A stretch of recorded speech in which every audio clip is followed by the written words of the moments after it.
Welcome to another edition of the Insider Mailbag, brought to you by Red Raider Outfitter, the fans' favorite since 1975. I'm Jared Johnson, and hey, look who it is. I'm joined by the mighty Joe Yeager on an edition of a Mailbag. It's been a while since we've done a Mailbag together. Yeah, that's right, man. Just call me the mailman. The mailman. Hopefully, him and Carl Malone. yeah, I got to live up to it now, though. All right, We'll it's not Sunday, so he's delivering today. First one comes from Nas Raider, who wants to know. He says, with the announcement of UT and OU leaving a year early, what is our guess and opinion on what the next conference alignment story will be, particularly as it pertains to the Big 12? What do you think, Joe? Well, you know what I'm hearing, I guess, is pretty much what most people hear. Is that the Four Corners schools could be in play. The Arizona schools, Arizona State, Utah, Colorado. You know, the pack looks like it's a sort of a wounded animal at this point. You wonder if they're on life support. But then again, you know, we said the same thing about the Big 12 at times. It looked like it was on its last legs, and here they are, thriving, I would dare say, at this point. So, but if something was to happen, I think probably at least one of those Four Corner schools would be involved. And if it's one of the Arizona schools, and they're both probably going to wind up over here. Great stuff. All right. Texas Tech Austin asks, besides winning the Big 12 tournament, what is the path to making the NCAA tourney? He says, what's the probability factor of that happening? Let's start with those two. Yeah, it's. I think they pretty much have to go 4-1 over the last 5 games. That's going to put you squarely right in the middle of the bubble going into the Big 12 tournament. You win 1 game, I think you're probably in. You win 2, I think you're definitely in. 3-2, and you're out. Unless you get to the Big 12 title game, in which case then you're back on the bubble again, and it could go either way. What's the probability of that? I would say the chances of Tech going 4-1, I'd put it at about 35%, and I'd put 3-2 at something like maybe 40 or 45%.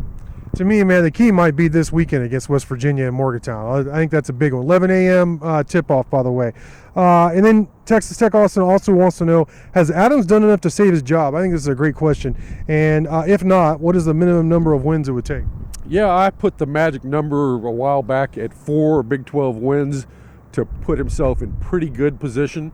And at that time when I said that, I didn't think it was going to happen. I mean, Tech was probably winless or had 1 win when I said that.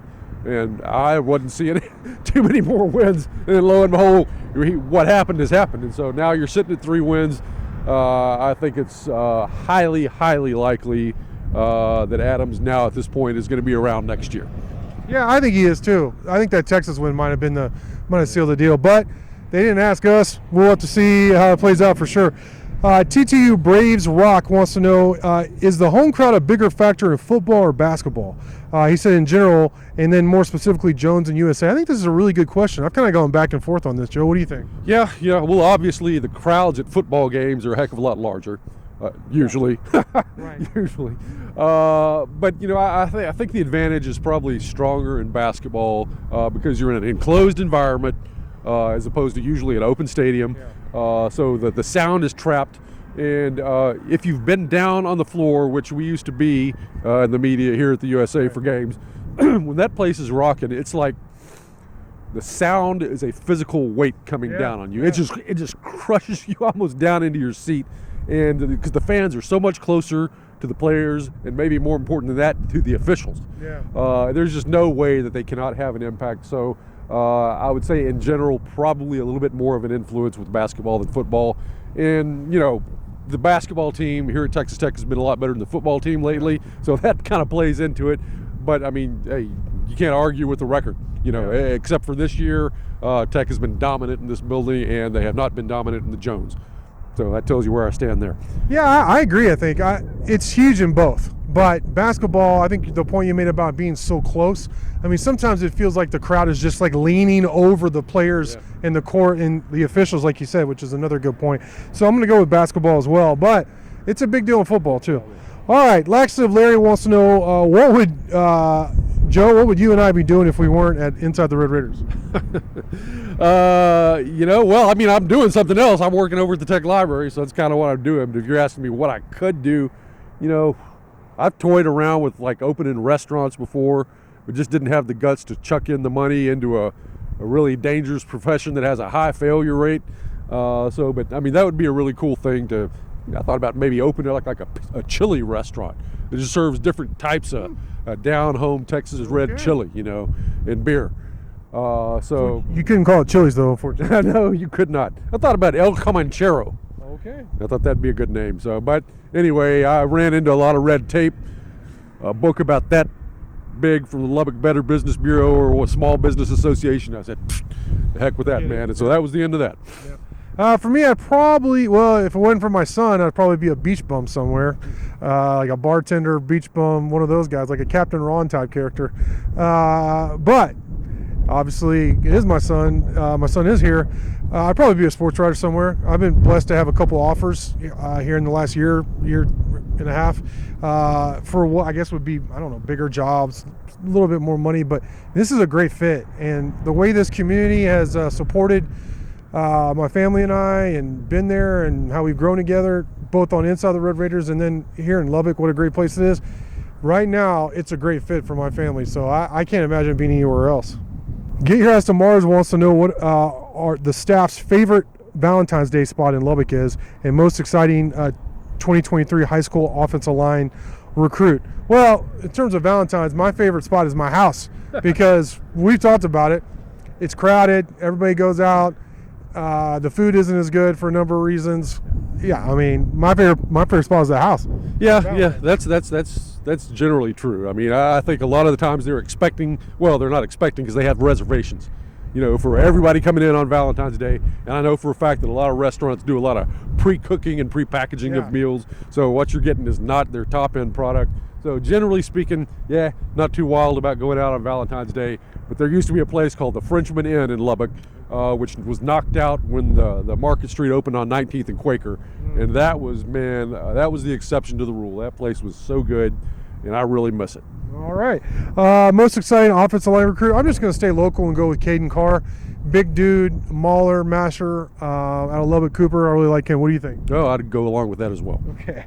All right. Eastland wants to know what game will MV Patty and Kelsey show up to. I don't know. I think it'd have to be a pretty big game. In football, it'd have to be his bye week, and I don't know if he's going to do that. He obviously did it when he was inducted in the Ring of Honor. If Tech somehow gets in the tournament and makes a long run, maybe to the Sweet 16 or something, maybe, or the Final Four, which sounds crazy, but he was at the Final Four before. Maybe Omaha? I don't know. Maybe he'd show up at Omaha. What do you think? Yeah, I kind of thought he was talking about the football season next year. And I kind of thought, well, it's obviously going to depend on what they can do with his schedule. They got the NFL going on as well, this little thing. But I think the TCU game is going to be that Thursday night game, kind of late in the season. If Tech plays as well as we expect and TCU is good again, that could be a really huge game. It would be cool to see those guys show up there for that. Yep. All right, Let It Fly asks, he says, did our basketball coaching scheme early in the season rely too much on Pop Isaacs as a necessity or a crutch? He says the chemistry has never been better based on teamwork and execution over the last 4 games. Well, you play with your best guys and your most talented guys. And Pop is assuredly one of those guys. So that was not any sort of a crutch or anything like that. You roll with your best guys, and that's all there is to it. Now, Texas Tech playing better in his absence is not because of his absence. It's in spite of his absence. Yeah. Tech didn't get better when Pop got hurt. That's not because Pop got hurt. That's not what's going on. And when he comes back, you're going to plug him back in. Now, obviously, you got some good things rolling right now, and you have to be very careful about how you work things to not disturb these good dynamics that are going on right now. But you definitely work him back in, and Adams is an old hand at this sort of thing, so I'm figuring he's got a good plan, and he's gonna do this the proper way. Murdo Coalition wants to know, he says, from our understanding, did the Big 12 get a fair deal from the negotiated settlement that allowed Oklahoma and UT to leave a year early, or did they have to, or did Oklahoma and UT avoid paying the full payment that they had, penalty that they had to? I don't really know, honestly. That's my honest answer is, do I think the Big 12 got a fair deal? I think everybody wanted OU and Texas gone. Yeah. It's awkward. They want to leave. At this point, the Big 12 wants them to leave, even with the financial ramifications of that, which local businesses here in Lubbock will tell you, UT not coming here is very bad for business. But it's just got to a point it was so awkward that it was time to move on. And the Big 12 is getting significant money. It's not the full value, but I think, to me, I saw it and was like, you know what? All right, I think this is probably the best possible outcome. Yeah, I mean, to be perfectly honest, the financial aspect of sports is the least interesting thing of all sport. No, that's not a bad question. I mean, it's very interesting for a lot of people, but when I started looking at those numbers, my eyes glaze over. I'm just not much of an accountant at heart. I'm not really that interested in how much people are making or conferences. I know that's extremely important, television revenues and all that stuff, but it just doesn't grab my interest too much. So frankly, I'm not qualified to answer that question. All right, Anonymous wants to know, he says, I saw you discussed on another board the plan for Tech to use tight ends more in 2023. Please do the same on this board. Yeah, I'm not on any other boards, period. There's a Jarrett, I believe, Ramirez, who is with Red Ritter Sports, the rival site, who I'm familiar with. I've seen him at many of the media availabilities in the football games, the basketball games, all that stuff. Nice kid. I talked to him. I don't know if he wrote about the tight ends, but we do have the same first name. So that's probably what you're referring to. In terms of the use of the tight ends, in my humble opinion, don't believe they're going to use them more as receivers until you see it. We hear that every year, Monty Joe. Now, I actually don't have a problem with the way they use the tight ends. There were some big games. I thought Mason Tharp caught some big touchdowns, for example, against Texas.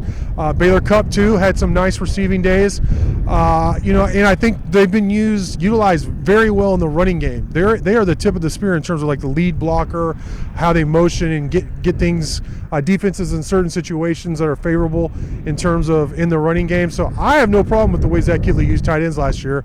And I don't know about the story that was written, but I wanted to answer your question. But what do you think about tight end utilization next season? Well, I think that to his question about the plan and everything like that, if you want to know what's going to happen in the future, you don't listen to the stuff about plans and, we're going to do this. Right. You look at the past, because that's what the coaches like to do, and what they like to do in the past is what they are, and that's what they're going to do in the future. How many times have we heard talk about this and that, and we're going to run it right up their poopers, and just like never before, and man, we're going to be a ground and pound, and I'm exaggerating a little bit, and then what is it? They're throwing it 55, 60 times a game. So, you hear that stuff. Look, what they did in the past is probably more or less what they're going to do in the future. All right. Well, great round of questions from y'all as always. We're freezing, so we're going to get out of here. Mighty Joe, great stuff from you as always as well. Thank you for watching, and until next time.